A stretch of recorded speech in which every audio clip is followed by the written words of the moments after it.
Është tepër e rëndësishme që infeksioni që shkaktohet nga bllokimi i kanalit lotit të identifikohet menjëherë, sidomos te pacientët që e kanë kaluar një herë këtë lloj problematike,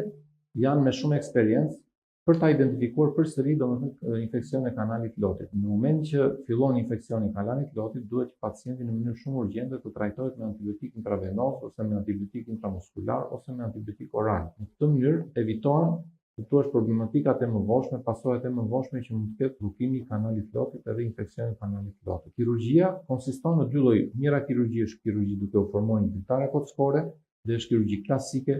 kryesisht bëhet nga mjeku okulist, është kirurgji që nëse bëhet me anestezi lokale është e dhimbshme, në rast se bëhet me anestezi gjenerale ose me sedacion është kirurgji e sigurt. Një lloj kirurgjie tjetër që është më bashkëkohore, që është kirurgji le të themi estetike, është ajo lloj kirurgjie që bëhet nëpërmjet kanalit të hundës. Këtë lloj kirurgjie bën mjeku ORL që i themi ne, otorinolaryngolog, ai futet me sond, me dy sonda brenda hundës, kanalit të hundës, e shikon në ekran se çfarë po bën atje, hap një dritare kockore, lidh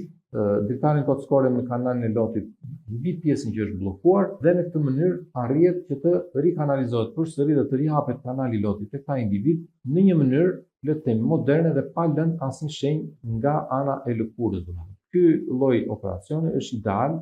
për ata individ që duan të kenë estetik, duan të rikuperim më të shpejt për të shkuar në punë, sepse brenda 24 orëve ky lloj pacienti mund të rikuperohet dhe mund të shkojë në punë menjëherë.